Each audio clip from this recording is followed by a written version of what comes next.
कृषि दर्शन कृषि दर्शन कृषि दर्शन कृषि दर्शन कृषि दर्शन कृषि दर्शन।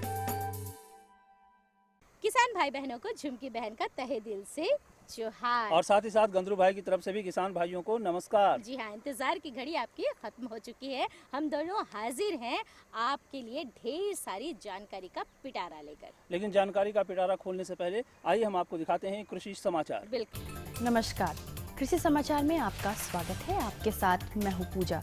आइए देखते हैं आज कृषि समाचार में क्या है खास। समिति सभागार में जैविक खेती के प्रमाणीकरण विषय पर कार्यशाला का आयोजन। मक्के का दाना छुड़ाने के लिए करे ट्यूबवेल हैंडमेड सेलर का उपयोग। एक मुलाकात सफल किसान भरत महतो के साथ। और अब समाचार विस्तार से। भारत सरकार द्वारा झारखंड राज्य बागवानी मिशन की वर्ष 2013-14 की वार्षिक कार्य योजना के लिए 80 करोड़ रुपए का बजट स्वीकृत किया गया है। इस राशि से राज्य बागवानी मिशन को पौध सामग्री का उत्पादन, सब्जी बीज उत्पादन, नए फल बाग की स्थापना, सघन बागवानी, फूल उत्पादन, मसाले एवं सुगंधित पौधों की खेती, संरक्षित खेती, समेकित कीट प्रबंधन, जैविक कृषि, मधुमक्खी पालन, मानव संसाधन विकास और उत्पादनों के बाजार के लिए आधारभूत संरचना की स्थापना करने जैसे कार्य किए जाएंगे। पिछले दिनों रांची के कांके रोड स्थित समिति सभागार में जैविक खेती के प्रमाणीकरण एवं आंतरिक नियंत्रण प्रणाली प्रबंधन विषय पर 5 दिवसीय कार्यशाला का आयोजन किया गया। इस दौरान क्षेत्रीय जैविक केंद्र जबलपुर के प्रमुख आरपी सिंह ने बताया कि जैविक उत्पादों का प्रमाणीकरण एक प्रक्रिया आधारित प्रणाली है, जिसमें कृषि उत्पादन, प्रसंस्करण, पैकेजिंग, परिवहन और वितरण प्रणाली का प्रमाणीकरण किया जाता है। इस कार्यशाला में समिति निदेशक जटाशंकर चौधरी और उद्यान निदेशक डॉक्टर प्रभाकर सिंह के अलावा कई विशेषज्ञों ने अपने विचार रखे। लत्तेदार सब्जी फसलों में अगर फल मक्खी का प्रकोप हो तो पानी में गुड़ या छोवा मिलाकर घोल बनाएं और उसमें तरल मालाथियोन दवा मिलाकर मशीन द्वारा फसल पर छिड़काव करें। कद्दू, करेला, कोहड़ा, खीरा, झींगी और निनुआ जैसे लत्तेदार सब्जी फसलों में फल मक्खी कीट के शिशु फलों में घुसकर गुद्दे को खा जाते हैं, जिससे फल टेढ़े मेढ़े हो जाते हैं और बाजार में उसकी कीमत कम हो जाती है। इस कीट के नियंत्रण के लिए किसान 10 ग्राम गुड़ या छोवा प्रति लीटर पानी के दर से घोल बनाएं और उसमें 2 मिलीलीटर मालाथियोन दवा मिलाकर फसल पर छिड़काव करें। गुलाब के बेहतर पैदावार के लिए मणिपाल, फर्स्ट रेड, नोबेलिया, सुपरस्टार, रक्तगंधा, मोंटेजुआ या गलेडियट नामक उन्नत प्रभेद लगाएं। शीत और बसंत ऋतु में गुलाब के पौधों में अच्छी पुष्पन होती है। खुली धूप इसके बेहतर पैदावार के सबसे उपयुक्त माना जाता है। जो किसान गुलाब फूल की व्यावसायिक खेती करना चाहते हैं, वो इस फसल के बेहतर उत्पादन के लिए मैनू पार्ले, फर्स्ट रेड, नोबेलिस, सुपरस्टार, रक्तगंधा, मोंटेजुमा या ग्लेडिएटर नामक उन्नत प्रभेद लगाएं। इनके उपज 2 से 3 लाख फूल प्रति हेक्टेयर है। भुट्टे से मक्के का दाना छुड़ाना एक श्रम साध्य कार्य है। किसान भाई इसी काम को आसानी से संपन्न करने के लिए ट्यूबलर हैंडमेड सेलर नामक कृषि उपकरण का इस्तेमाल कर सकते हैं। इसकी कार्य क्षमता 1 क्विंटल प्रति दिन है। अब बारी है सफल किसान भरत महतो से मिलने की, जो अभी सब्जी फसल मटर की उन्नत खेती कर रहे हैं। खेती बाड़ी के तकनीकों को लगातार बेहतर बनाना ही भरत महतो की कामयाबी है। इन्होंने अपने कृषि प्रणाली को अनगढ़ से सुगढ़ बनाया है। यही वजह है कि ये सभी फसलों से अच्छी उपज प्राप्त कर लेते हैं। आइए इन्हीं से मिलकर जानते हैं इनकी खेती का तौर तरीका।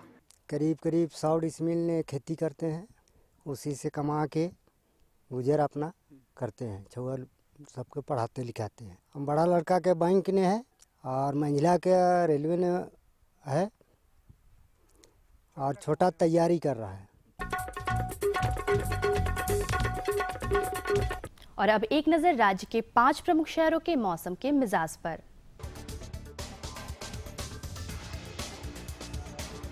आज राज्य के 5 प्रमुख नगरों के अधिकतम और न्यूनतम तापमान कुछ इस प्रकार दर्ज किए गए।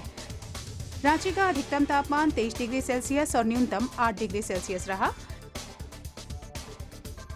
जमशेदपुर का अधिकतम तापमान 26 डिग्री सेल्सियस और न्यूनतम 12 डिग्री सेल्सियस।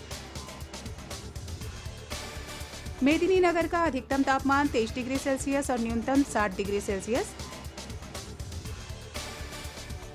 देवघर का अधिकतम तापमान 24 डिग्री सेल्सियस और न्यूनतम 10 डिग्री सेल्सियस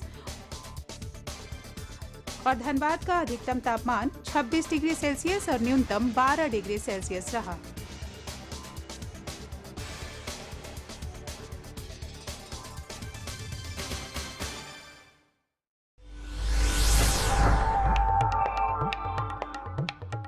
और अब मंडी भाव में आइए नजर डालते हैं अनाजों के भाव पर। आज कृषि उत्पाद बाजार समिति पंडरा रांची में विभिन्न खाद्यान्नों के थोक भाव कुछ इस प्रकार दर्ज किए गए। चावल मोटा 1950 रुपए से 2200 रुपए, चावल मध्यम 2500 रुपए से 2700 रुपए, चावल उत्तम 3500 रुपए से 4500 रुपए, गेहूं 1850 रुपए से 2150 रुपए, चना 3600 रुपए से 4000 रुपए, दाल अरहर 5800 रुपए से 6800 रुपए, दाल मसूर 4700 रुपए से 5500 रुपए, दाल चना 3800 रुपए से 4200 रुपए, सरसों तेल 8800 रुपए से 9400 रुपए, चीनी 3300 रुपए से 3400 रुपए, आलू 1600 रुपए से 2000 रुपए और प्याज 1600 रुपए से 1800 रुपए प्रति क्विंटल रहा। कृषि समाचार में आज इतना ही। अगले दिन अगले अंक में फिर होगी मुलाकात कुछ ताज़ा तरीन खबरों के साथ। तब तक के लिए दीजिए इजाजत। नमस्कार, जोहार। कृषि समाचार के अंतर्गत आपने जानकारी ली मंडी की भाव के बारे में, मौसम की मिजाज के बारे में और तरह तरह की खेती बाड़ी के बारे में। जानकारियाँ और भी हैं, लेकिन उसके पहले हम लेंगे एक छोटा सा विराम और इस विराम के बाद हम पुनः हाजिर होंगे। तब तक आप बने रहिए हमारे साथ। ये लो और बताओ। बस। अरे ये क्या भैया जी, बस इतनी सी रासायनिक खाद? किसानी छोड़ रहे हो क्या? किसानी नहीं, नादानी छोड़ रहे हैं। मिट्टी की जांच कराई है। अब तो लालाजी जितनी जरूरत है उतने ही उर्वरक खेत में डालेंगे। हाँ, किसान भाई आज ही अपने जिले की नजदीकी भूमि परीक्षण प्रयोगशाला में मिट्टी की जांच जरूर करवाएं और मिट्टी में पोषक तत्व, नमी व पौधे के विकास को देखते हुए केवल जरूरत के अनुसार ही पोषक तत्व डालें। और हाँ, मिट्टी में गंधक, जस्ता, बोरोन जैसे सूक्ष्म पोषक तत्वों का पता लगाना भी न भूलें। उर्वरक और जैविक खाद के सही उपयोग से भूमि का उपजाऊपन बनाए रखें, उत्पादकता बढ़ाएं, खर्चा घटाएं और बहुमूल्य विदेशी मुद्रा बचाने में भी सहयोग दें। और हाँ, धीमी गति से नाइट्रोजन उपलब्ध कराने वाले उर्वरकों जैसे नीम लेपित यूरिया को प्राथमिकता दें और यूरिया का पत्तों पर छिड़काव करें। अरे वाह, तू तो सचमुच समझदार हो गया रे। अधिक जानकारी के लिए संपर्क करें जिला कृषि अधिकारी या किसान कॉल सेंटर। अम्मा खाना दे दो ना। सबर कर गोलू, अभी दाल नहीं गली है। तू फिक्र ना कर गोलू की अम्मा, अब की बार अपनी दाल खूब गलेगी। क्या मतलब जी? अब की बार NFSM के तहत दाल की पैदावार को बढ़ाने के तरीकों को दिखाने के लिए देश में 1000 क्षेत्र चुने गए हैं, जिसमें हमारा इलाका भी आ गया है। पर इससे हमें क्या फायदा? हमें 5 एकड़ खेती के लिए खाद और कीटनाशक के अलावा बढ़िया बीजों की एक मिनी किट भी मिलेगी। इतनी दाल का करेंगे क्या जी? अरे भगवान, सरकार ने दलहन का समर्थन मूल्य भी खूब बढ़ा दिया है और इनकी खरीद का भी पूरा इंतजाम कर लिया है। इससे आमदनी बढ़ेगी और फिर हमारा गोलू अच्छे स्कूल में जाकर के कृषि वैज्ञानिक बनेगा। हाँ, खुशबू की फुहार में, स्वाद की बहार में, तरक्की की तानों में, खिलती मुस्कानों में, हरे भरे पौधों में, बड़े बड़े सौदों में, मधुर भिनभिनाहट में, खुशियों की आहट में। NHM बागवानी मिशन, हमारी चाहत, आपकी मुस्कुराहट। विराम के बाद एक बार फिर से स्वागत है आप सभी किसान भाई बहनों का, है ना? झुमकी बहन, तो विराम तो हम ले चुके हैं और विराम के बाद हम लोगों ने किसान भाइयों का स्वागत भी कर लिया, लेकिन आप जानकारी भी दे दें हम अपने किसान भाइयों को। फटाफट दे दीजिए। तो आज किसान भाइयों के लिए हम जो जानकारी लेकर आए हैं वो काफ़ी महत्वपूर्ण जानकारी है। किसान भाइयों, अगर हम खेती करते हैं तो वो मिट्टी में ही करते हैं खेती, और फसलों की देखभाल तो हम करते हैं और फसलों में किन चीज़ों की आवश्यकता होती है, खाद की आवश्यकता होती है, पानी की आवश्यकता होती है, इन तमाम बातों की हम जानकारी रखते हैं और उसे पूरा भी करते हैं। लेकिन जो सबसे महत्वपूर्ण जानकारी है वो है मिट्टी के बारे में जानकारी, कि आपकी मिट्टी कैसी है, उसको किस चीज़ की आवश्यकता है, कौन से उर्वरक की ज़रूरत है उसे, इन तमाम बातों की जानकारी होनी चाहिए, तभी आप एक सफल किसान बन सकते हैं और आपका फसल अच्छा हो सकता है। बिल्कुल अच्छा हो सकता है। तो आज हम इसी विषय पर जानकारी लेकर आए हैं किसान भाइयों के लिए कि मिट्टी की जांच क्यों जरूरी है और कैसे करवानी चाहिए मिट्टी की जांच। जी, और जानकारी दे रहे हैं हमारे विशेषज्ञ डॉक्टर राजीव कुमार जी। किसान भाइयों, कृषि दर्शन की टीम आज कृषि विज्ञान केंद्र बलियापुर धनबाद में है और आज हमारे साथ बातचीत करने के लिए हैं यहीं के एक वैज्ञानिक डॉक्टर राजीव कुमार जी। ये हमें जानकारी देंगे कि मिट्टी की जांच कैसे की जाए और मिट्टी की जो हमारे झारखंड की मिट्टी में जो अम्लीयता है उसको कैसे दूर किया जाए। डॉक्टर साहब, सबसे पहले हमारे किसान भाइयों को बताइए कि मिट्टी की जाँच सर्वप्रथम करने के लिए वो क्या करें।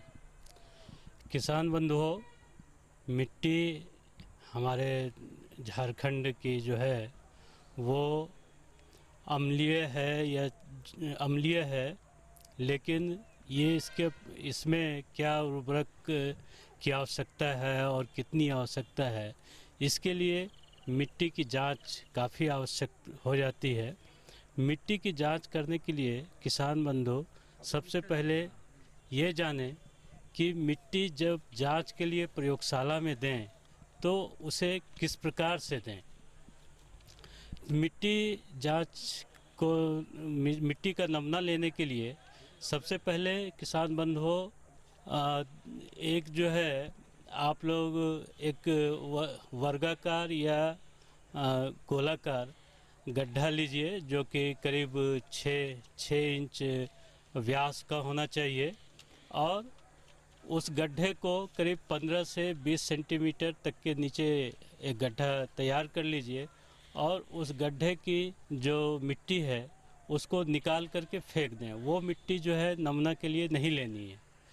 उसके बाद जो हमारा जो यंत्र है जिसके द्वारा हम नमूना ले रहे हैं, जिसमें मुख्य रूप से खुरपी या कुदाली उसका इस्तेमाल करते हैं, तो अगर हम खुरपी से मिट्टी जांच के लिए मिट्टी इकट्ठा कर रहे हैं तो ऊपर से नीचे तक एक सारी परत की मिट्टी जैसे आ जाए, जिससे उसको लेते हुए हम ऊपर से नीचे तक की मिट्टी को एकत्र करते हैं और करीब 1 से 1.5 किलो तक की मिट्टी 1 किलो तक की मिट्टी जो है उसको ले लेते हैं हम लोग उस गड्ढे से। और इस तरह का हम लोग जिस भी खेत का मिट्टी लें उसको ध्यान में रखें कि सिर्फ एक जगह से मिट्टी ना लें, कम से कम 4 या 5 जगह का मिट्टी जो है इसी तरह से गड्ढा बना करके लें और उसमें कुछ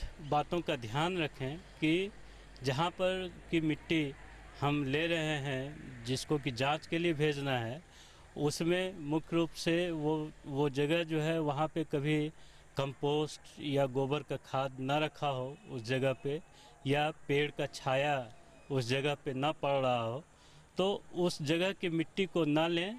जहाँ पर किसी प्रकार का गड्ढा अगर हो तो वहाँ की मिट्टी ना लें। इसके अलावा बाकी 4 कोने का मिट्टी और एक बीच में मिट्टी ले करके और 5 जगह के मिट्टी को हम एक साथ मिला लें और मिलाने के बाद उसमें से 4 भाग कर दें। 4 भाग तब तक करते रहें जब तक कि हमको मिट्टी का नमूना देने के लिए आधा किलो मिट्टी के आसपास न बच जाए मेरे पास। और इस आधा किलो मिट्टी में फिर अपना नाम, गांव का नाम, इसके अलावा आप जिस खेत की मिट्टी ले रहे हैं उस खेत का अगर कोई नाम हो या रकबा संख्या हो, कुछ हो, उसको ज़रूर प्रदर्शित करें। उसके साथ गांव, ब्लॉक, ये सारी जानकारी उस पर्चे में, एक पर्चा जो मिट्टी के को अगर पॉलीथीन में बांध के दे रहे हैं तो मिट्टी के पॉलीथीन के अंदर, और एक पर्चा बाहर से लगा करके और उसे मिट्टी जांच प्रयोगशाला में भेज दें ताकि सही तरीके से आपके खेतों की मिट्टी की जांच हो सके। किसान बंधुओं, आपके जानकारी के लिए मैं बताना चाहता हूं कि मिट्टी जांच का जो कार्यक्रम है ये झारखंड सरकार के द्वारा ब्लॉक स्तर पे मुहैया कराया जाता है और इसमें आपके जो ब्लॉक एग्रीकल्चर अफसर हैं उनके पास आप मिट्टी जा कर के या जो जनसेवक हैं उनको आप अपने खेतों के मिट्टी का नमूना दे सकते हैं इन सारी जानकारियों के साथ, और वो सारा एकत्र होकर के एक ब्लॉक में आ जाता है और ब्लॉक से वो मिट्टी जो है फिर जहाँ प्रयोगशाला है वहाँ चला जाता है, वहाँ से प्रयोगशाला से जांच होकर के उसका रिपोर्ट आपके पास पहुँच जाएगा। अब डॉक्टर साहब ये बताइए कि मिट्टी जांच से हमारे किसान भाइयों को क्या फ़ायदा है? किसान बंधुओं, हम लोग आजकल उर्वरक का जो प्रयोग अंधाधुंध किए जा रहे हैं, इसमें कितना पैसा और कितना खर्च हमें उठाना पड़ रहा है इसकी जानकारी आपसे ज़्यादा किसी और को नहीं हो सकती है। कारण कि मिट्टी में कितना उर्वरक चाहिए ये पता तभी चल सकता है जबकि मिट्टी का सही जांच हो। मान लीजिए अगर हमारे मिट्टी को 30 किलो नाइट्रोजन की आवश्यकता है, उसके जगह अगर हमको जानकारी नहीं है और हम उस मिट्टी में 50 किलो नाइट्रोजन दे रहे हैं तो बाकी 20 किलो जो नाइट्रोजन में हम अतिरिक्त खर्च कर रहे हैं उसका एक तो आपके ऊपर बोझ पड़ेगा, इसके अलावा जो मिट्टी की उर्वरा शक्ति है वो प्रभावित होगी। आपकी कई जगहों की मिट्टी, खासकर जो अन्य राज्य हैं विकसित राज्य जैसे कि पंजाब, हरियाणा, इन सब जगहों की मिट्टी धीरे धीरे जो है कड़ी होती जा रही है। उसका कारण है कि रासायनिक खाद का जो प्रयोग है वो सही ढंग से नहीं करने के कारण और सही मात्रा में नहीं करने के कारण। इसलिए मिट्टी जांच करके ये अवश्य किसान बंधुओं को देख लेना चाहिए कि हमारे खेतों में किस किस तत्वों की आवश्यकता है और किस किस अवयवों की आवश्यकता है, उसी के अनुसार हमें खाद जो है वो खेतों में डालना चाहिए। अभी आपने चर्चा की कि किन किन तत्वों की आवश्यकता है और किन किन तत्वों की आवश्यकता नहीं है, तो मिट्टी जांच से क्या ये पूरे तरीके से स्पष्ट हो जाता है कि हमारे खेतों में किस चीज़ की कमी है और नहीं? मिट्टी जांच जब हम कराते हैं तो आपके खेत में आपकी मिट्टी में कितने नाइट्रोजन की मात्रा है, कितनी फास्फोरस की मात्रा है, कितनी पोटास की मात्रा है, इसके अलावा जो सूक्ष्म तत्व हैं इनकी भी जानकारी आपको उस रिपोर्ट में दे दी जाती है। उस रिपोर्ट में इसके अलावा जो फसल आप लेना चाहते हैं, जैसे अगर आपको गेहूं की खेती आपको करनी है तो आप उस अपने रिपोर्ट में मिट्टी जांच में लिख दें उसके साथ मुझे गेहूं की खेती करनी है, तो गेहूं के खेती के लिए अतिरिक्त जो भी उर्वरक की आवश्यकता आपके खेतों को होगी वो उस रिपोर्ट में लिख दिया जाएगा और उसके अनुसार ही आप अपने खेतों में उर्वरकों का व्यवहार करें। तो देखा किसान भाइयों, डॉक्टर साहब ने इतनी अच्छी जानकारी दी कि मिट्टी का जो आप खेतों से ले वो सही तरीके से ले, तभी उसकी सही मात्रा, अवयवों की मात्रा पता चल पाएगा।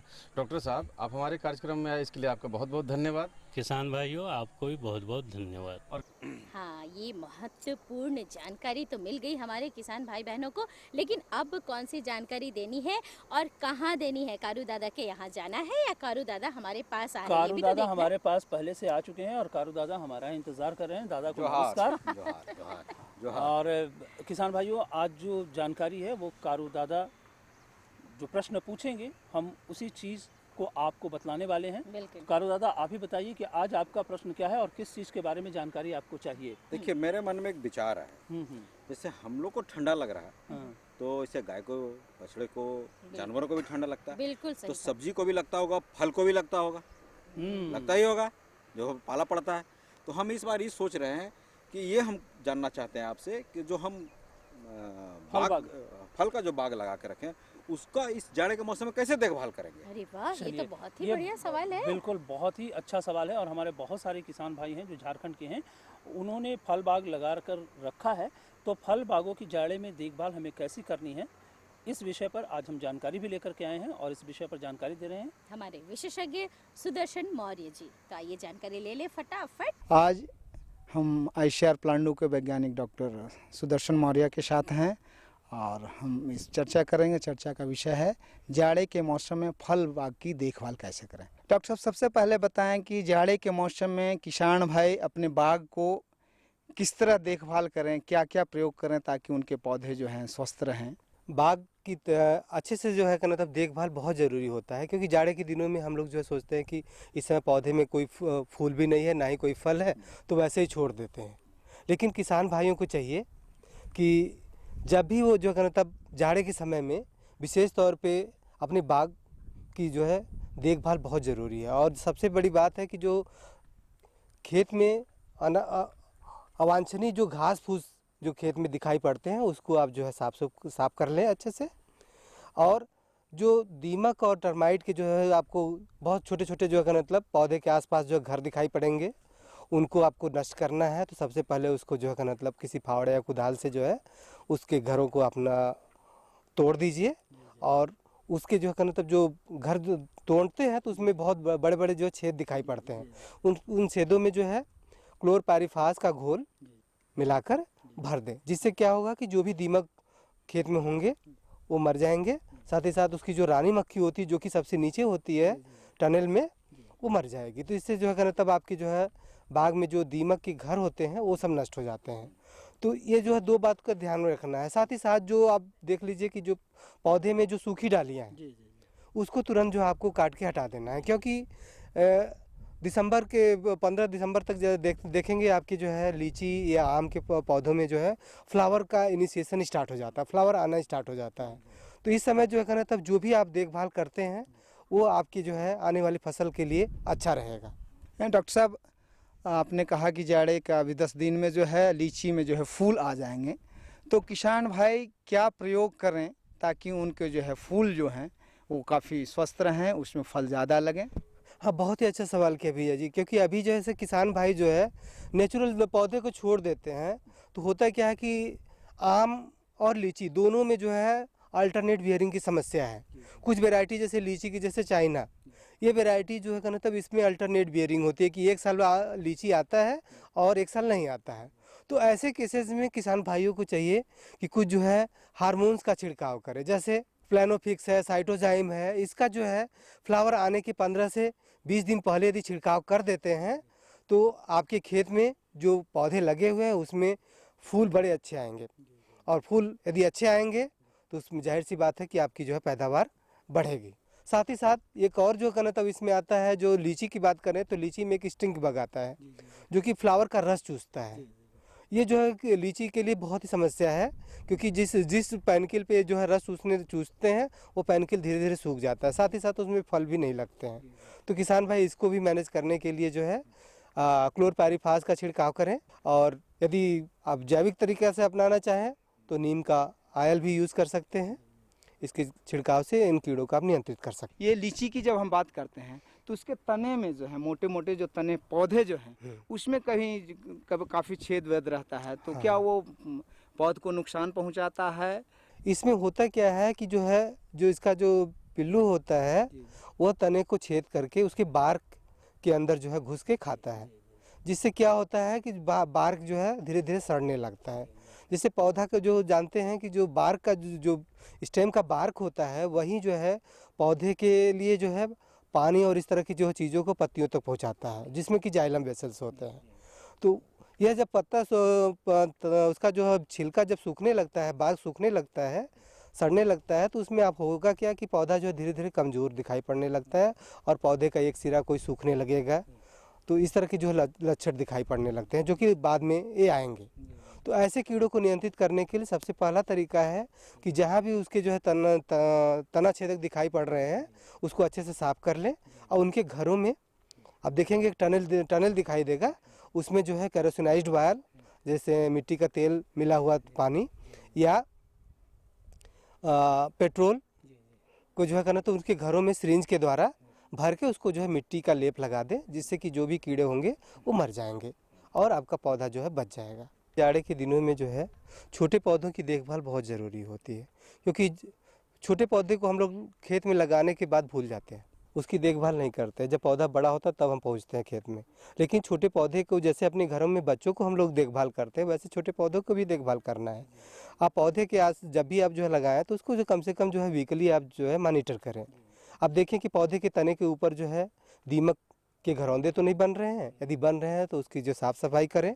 और क्लोरपाइरीफास को चूने का लेप लगाना है। उसमें क्लोरपाइरीफास जो है नामक दवा को मिलाकर ही लेप लगाना है, जिससे क्या होगा कि दीमक के घर जो है उसके तने पे नहीं चढ़ेंगे। साथ ही साथ उसके पौधे के आसपास जो घास फूस है उसको आप नष्ट कर दें। फर्टिलाइज़र का मैनेजमेंट करें, कीड़े मकोड़ों का विशेष तौर पे ध्यान रखें। और इन सभी बातों के यदि आप ध्यान रखते हैं तो आपकी जो पौधा आप लगाते हैं 3 से 5 साल में पौधा जो है फूल और फल देने के लिए तैयार हो जाता है। डॉक्टर साहब ने जाड़े के मौसम में फल बाग की देखभाल के बारे में बड़ी अच्छी जानकारी दी। फूल को कैसे बचाएं, उत्पादकता को कैसे बढ़ाएं, छोटे पौधे को कैसे देख रेख करें, इनके बारे में बहुत अच्छी जानकारी दी। आशा है कि किसान भाई आप लाभान्वित होंगे। डॉक्टर साहब, किसान भाई की तरफ से आपको नमस्कार। नमस्कार किसान भाई। बहुत बढ़िया जानकारी था। क्या किसान भाइयों, बिल्कुल ये जानकारी हमारे किसान भाइयों के लिए लाभप्रद है। और साथ ही साथ कुछ और जानकारी हमारे पास है किसान भाइयों, चलिए वो जानकारी भी हम ले लेते हैं। जी हाँ, जो कि IMD पुणे से। भारतीय मौसम विभाग से प्राप्त आज का मौसम पूर्वानुमान इस प्रकार है। आकाश साफ रहेगा। हवा उत्तर से पश्चिम की ओर 6 किलोमीटर प्रति घंटा की रफ्तार से चलेगी। आज का अधिकतम तापमान 24 डिग्री सेल्सियस और न्यूनतम तापमान 10 डिग्री सेल्सियस रहने की संभावना है। अब मौसम पूर्वानुमान पर आधारित कृषि सलाह। इस समय विभिन्न रबी फसलों में अगर लाही कीट का प्रकोप दिखे तो मोनोक्रोटोफास 2 मिलीलीटर या इमिडाक्लोप्रिड 1 मिलीलीटर दवा प्रति लीटर पानी की दर से बने घोल का छिड़काव करें। 20 से 25 दिन पहले बोए गेहूं फसल में नुकाई गुड़ाई करके 22 किलो प्रति एकड़ की दर से यूरिया का भुरकाव करें। 30 दिन पहले लगाए गए आलू के फसल में मिट्टी चढ़ाकर 50 किलो प्रति एकड़ की दर से यूरिया का भुरकाव करें। चलिए, ये जानकारी भी हम अपने किसान भाइयों को दे चुके हैं और अब हमारा समय समाप्त होने वाला है, लेकिन चलते चलते हम आपको अपना पता बताएंगे। बिल्कुल पता बताएंगे ताकि आप अपने सुझाव और समस्या हम तक लिखकर जरूर भेज सके। हमारा पता है कार्यक्रम कृषि दर्शन, कृषि प्रकोष्ठ द्वारा केंद्र निदेशक, दूरदर्शन केंद्र, रातू रोड, रांची। पिन संख्या 834-001। तो हमें रहेगा आपके खतों का बेसब्री से इंतजार। तो किसान भाइयों, इसी के साथ हमें दीजिए इजाजत। नमस्कार।